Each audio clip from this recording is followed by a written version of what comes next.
Desde sempre, o amor desperta muito o interesse das pessoas, por ser um sentimento tão complexo, de difícil definição e ao mesmo tempo que influencia tanto o comportamento humano. Nas últimas décadas para cá, o amor passou a despertar o interesse também de pesquisadores e cientistas de diversas áreas que queriam entender o que é o amor, o que acontece no nosso organismo, o que muda na regulação fisiológica que caracteriza esse período, né? Que caracteriza esses comportamentos tão específicos e marcantes.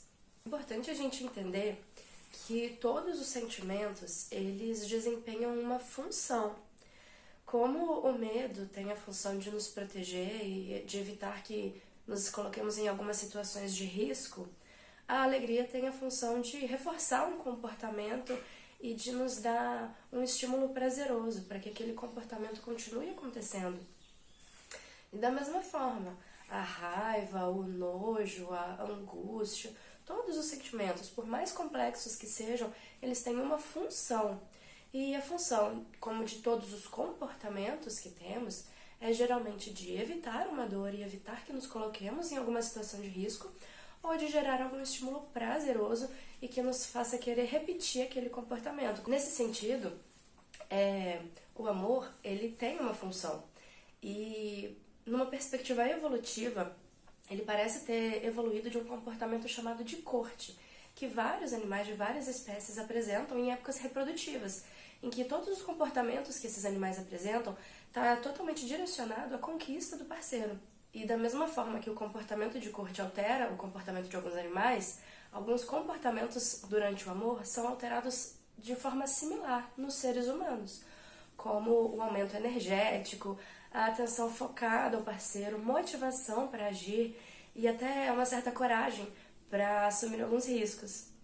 Dessa forma, o amor parece ter evoluído ao longo desses milhares de anos como uma forma de garantir a reprodução humana. E da mesma forma que todos os outros sentimentos acontecem em resposta a alguma alteração fisiológica, e por alteração fisiológica eu me refiro a qualquer mudança molecular que aconteça dentro do organismo, desde alterações na temperatura, dos batimentos cardíacos, da frequência respiratória, da tensão muscular, da liberação hormonal ou então da alteração da atividade de circuitos neurais. Todas essas alterações, entre diversas outras, né, vão gerar um sentimento em resposta e esse sentimento vai orientar o comportamento. E são essas alterações neuroquímicas e hormonais que vão caracterizar a fórmula neuroquímica do amor. E analisando essas alterações fisiológicas durante o amor, algumas moléculas se destacaram. Dentre elas, ocorre a participação da dopamina, da testosterona, do cortisol, da serotonina, da vasopressina e da ocitocina. Claro que diversas outras moléculas também têm uma participação importante interagindo com essas moléculas, mas essas chamaram bastante a atenção por caracterizarem alguns comportamentos que a gente de longe já percebe que é de uma pessoa apaixonada. A dopamina é muito conhecida por ser o neurotransmissor do prazer, mas na verdade ela atua no sistema de recompensa. Ela é responsável por gerar motivação para que um comportamento seja executado. Nesse sentido, quando estamos apaixonados ou quando vemos uma pessoa que desperta muito interesse, ocorre uma alta liberação de dopamina, que nos faz ter motivação para conquistar a pessoa, para estar mais perto, para sair da nossa zona de conforto e agir tentando conquistar essa pessoa. Além disso, a dopamina também age no interesse por se buscar constante novidade. Ela nos caracteriza por esse instinto natural de exploração, de querer sempre conhecer mais, de estar em constante aprendizado. Mas essa ânsia por busca por novidade, por busca por estímulos prazerosos, também age na consolidação de vícios. Isso acontece porque sempre que temos um estímulo que gera muito prazer, o corpo entende que aquele estímulo tem que ser repetido, porque, como eu já disse, todos os comportamentos têm a função de evitar uma dor ou de gerar um prazer. E a maioria dos comportamentos viciantes e de substâncias viciantes funcionam dessa forma. Elas mascaram qualquer dor momentaneamente e geram muito prazer. Por isso, várias drogas aí tão prejudiciais à saúde são tão viciantes. E o amor apresenta algumas características parecidas com o vício, né? Quando apaixonados e quando amando, apresentamos uma certa obsessão pela pessoa, aquela vontade incontrolável de estar o tempo todo perto, de compartilhar todas as experiências, de vivenciar várias novidades junto com a pessoa.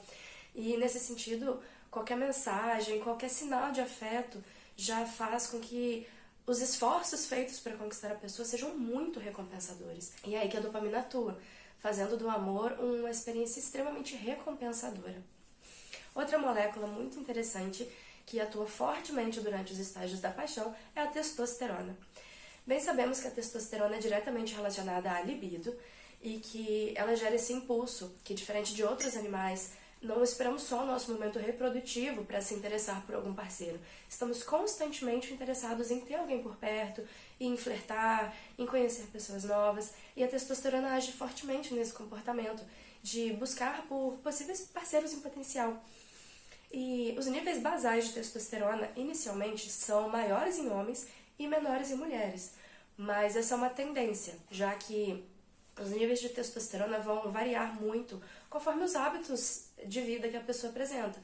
Se faz atividade física, se tem uma boa alimentação, se tem uma boa rotina de sono. Todos os hábitos que temos durante a nossa vida, nos nossos dias, vão influenciar diretamente a liberação hormonal e a regulação de toda a nossa fisiologia. Por isso é muito importante sempre manter bons hábitos de vida. Mas durante a paixão, os níveis de testosterona se invertem, em que onde era maior em homens e menor em mulheres, passa a ser maior em mulheres e menor em homens. Essa regulação da testosterona pode sugerir que isso aconteça para favorecer a criação do vínculo ali, em que aquele instinto de busca por novidade sexual constante seja focado diretamente a um parceiro só. E principalmente em conjunto com a dopamina, quando a testosterona e a dopamina trabalham juntas, passa a se existir muito mais motivação por buscar essa saciação sexual direcionada a uma pessoa só. E essa regulação parece facilitar a criação de vínculo, a criação de intimidade e confiança entre o casal. E é comum que o período de paixão seja um período bem estressante, né? Com alta ansiedade, com uma certa quantidade de insônia, inquietação, essa euforia.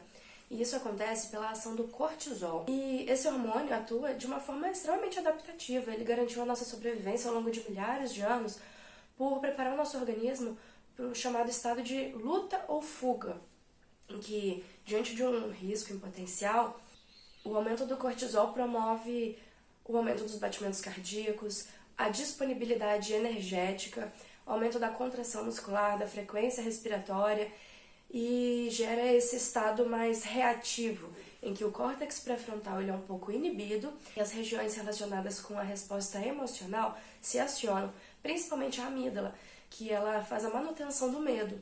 Então, em um cenário que gera esse um pouquinho de medo, é interessante que o corpo esteja preparado para reagir sem muita análise crítica ali, né, antes que um predador venha e te devore. Dessa forma, o cortisol é responsável por gerar essa ansiedade, esse medo e certo receio inicial quando se está começando a gostar de alguém. Assim, a gente vê que um pouquinho de estresse é muito importante, porque é esse pouquinho de estresse que vai preparar o nosso organismo para lidar com esse medo do incerto e do desconhecido, né? E junto com os outros hormônios que estão atuando, a gente vai em busca da conquista desse parceiro, em busca dessa recompensa. Já temos a motivação e a energia física para agir diante disso. Mas é importante considerar que um pouquinho de estresse é bom. Esse estresse se mantém por muito tempo, pode desencadear diversos distúrbios psiquiátricos de muita importância clínica, como a ansiedade, a depressão, entre outras questões aí, como até a desregulação do sistema imunológico e facilitar o surgimento de várias doenças. Por isso é importante entender que depois de uns 6 meses a 1 ano de relacionamento, os níveis de cortisol se equilibram e eles voltam ao seu estado basal mais baixo. E em casos de relacionamentos muito complicados, os níveis de cortisol se mantêm elevados por muito mais tempo do que o normal. E isso pode gerar aqueles famosos relacionamentos tóxicos, né? Cheios de brigas e traumas e complicações que vão reverberar na vida das pessoas até depois que elas já terminaram, até quando vão tentar se relacionar com novas pessoas, aquele instinto de proteção de que aquele relacionamento foi muito estressante, isso é perigoso, vai aflorar a qualquer sinal. E uma consequência do aumento dos níveis de cortisol no organismo é a diminuição dos níveis de serotonina. A serotonina, ela gera uma sensação de satisfação, de que tenho tudo o que eu preciso, eu estou bem aqui, não preciso mudar nada. Isso é justamente o oposto do que o cortisol faz, né? Ele te chacoalha assim de age, sai desse lugar que você tá, reage. Então é normal que eles sejam equilibrados de forma contrária. Nesse sentido, a baixa de serotonina vai auxiliar nessa movimentação e nessa insatisfação de querer mudar o cenário. Na verdade, o cortisol e a serotonina eles não trabalham de forma separada. O cortisol faz isso e a serotonina faz isso. Os dois trabalham de uma forma conjunta, em que esse aumento da ansiedade, da insatisfação, do movimento vai acontecer, do preparo do corpo para esse movimento, né? E essa baixa de serotonina também está relacionada a diversos distúrbios psiquiátricos de muita importância clínica. E, por vezes, pode gerar comportamentos compulsivos obsessivos, né? Como a gente vê em diversos relacionamentos e diversos começos de relacionamentos em que a pessoa fica com bastante ciúmes, com certa possessividade ali, querendo controlar a pessoa, mas isso é fruto de uma insegurança causada pela baixa desse hormônio. E da mesma forma que o cortisol, após algum tempo de relacionamento, esses níveis se regulam ali, gerando uma manutenção emocional. E aí um relacionamento um pouco mais longo passa a trazer um sentimento de mais satisfação, de mais segurança e de mais conforto. A vasopressina ela atua na regulação de diversas cadeias metabólicas no nosso organismo, como na regulação da frequência cardíaca, da pressão sanguínea, entre outras coisas. Mas ela também atua localmente dentro do nosso encéfalo, em forma de um neuropeptídeo que vai atuar intensificando a atividade de alguns circuitos. Esses circuitos são vários neurônios que se interconectam entre si e formam teias específicas que são acionadas em estímulos específicos. E duas dessas cadeias que a vasopressina atua são no sistema de recompensa e no eixo hipotálamo pituitário adrenal. O sistema de recompensa é onde a dopamina atua, ou seja, a vasopressina intensifica a liberação de dopamina nos estágios iniciais de um relacionamento e faz a manutenção dessa liberação de dopamina ao longo do relacionamento. O outro circuito que ela atua é o eixo hipotálamo pituitário adrenal, que é o eixo responsável pela liberação do cortisol, ou seja, ela também auxilia esse estágio inicial de estresse. Ela intensifica essa liberação de cortisol porque é muito adaptativo, é muito importante esse pouquinho de estresse inicial para gerar o movimento. Alguns estudos feitos com roedores também sugerem que a vasopressina atue na manutenção da fidelidade. Em roedores, quando a vasopressina era inibida do cérebro, eles apresentavam comportamentos um pouco mais promíscuos, assim, no sentido de que eles estavam em constante busca por novos parceiros, independente de estarem no período reprodutivo e de terem um instinto natural de firmar um laço com um parceiro só. Na ausência de vasopressina, eles não executavam esse comportamento. Em contrapartida, com maior estímulo de vasopressina, ao menor contato que eles tinham com algum parceiro, eles já tinham a tendência de mostrar preferência por aquele parceiro e até recusar possíveis outros parceiros em potencial. De forma similar à vasopressina, a ocitocina também age em diversas regulações metabólicas e é muito conhecida pela sua ação na maternidade, né, auxiliando as contrações, a produção de leite e aquele instinto de proteção e cuidado que a mãe tem para com o filho. Mas ela também atua como neuropeptídeo localmente, intensificando alguns circuitos neurais. E ao contrário da vasopressina, que atua intensificando a liberação de cortisol, a ocitocina ela atua na regulação do cortisol e da serotonina. Ela faz essa manutenção a longo prazo, sendo conhecida como o hormônio da confiança, já que ela diminui os níveis de cortisol e promove um estado de maior segurança. E nesse sentido, ela tem um efeito ansiolítico, que promove essa calmaria, um estado de maior intimidade, confiança e segurança para o ambiente. A ocitocina, ela atua ao longo de todo o relacionamento, em todos os estágios da paixão e do amor. Mas ela vai ter prevalência nos estágios mais avançados do relacionamento. A partir de uns 3 ou 4 anos, em que já passou aquela euforia inicial e aquela ansiedade inicial, promovendo um relacionamento mais maduro, com mais cumplicidade e mais companheirismo. Mas, além da atuação dessas moléculas especificamente, a gente tem que considerar algumas coisas, como a genética. Cada pessoa é de um jeito e cada pessoa tem uma predisposição genética a expressar determinado hormônio de determinada forma, em determinada situação. Além disso, é importante considerar também a cultura que o indivíduo está inserido. E, nesse mesmo sentido, o próprio repertório individual de cada um. O que já teve de experiências passadas, em relacionamentos passados, os próprios valores individuais, a forma de enxergar o mundo, os hábitos comportamentais de cada um, podem influenciar no que vai ser interessante ou não. Já que somos seres tão complexos, é inimaginável que um sentimento dessa importância também não seja complexo na mesma intensidade, né? O amor é fantástico, o amor é lindo, o amor nos motiva, mas também tem a parte ruim, né? A parte que o amor dói.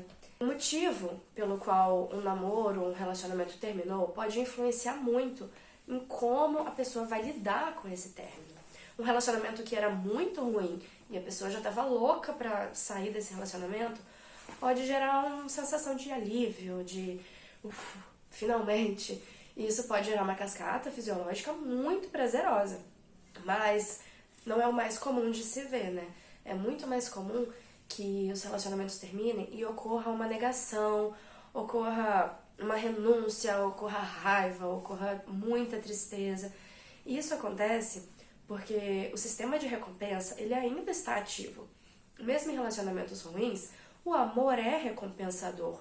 E nesse sentido, mesmo após o término, ainda se tem o instinto de buscar por essa recompensa, que é a famosa abstinência. Similar a um vício, na falta daquele estímulo prazeroso, a gente tem essa ânsia de ir atrás, de tentar, e às vezes até nos humilhamos para tentar reconquistar aquele parceiro. E às vezes a gente nem quer de verdade reconquistar aquele parceiro, mas é só esse impulso fisiológico de que a gente quer essa recompensa de volta.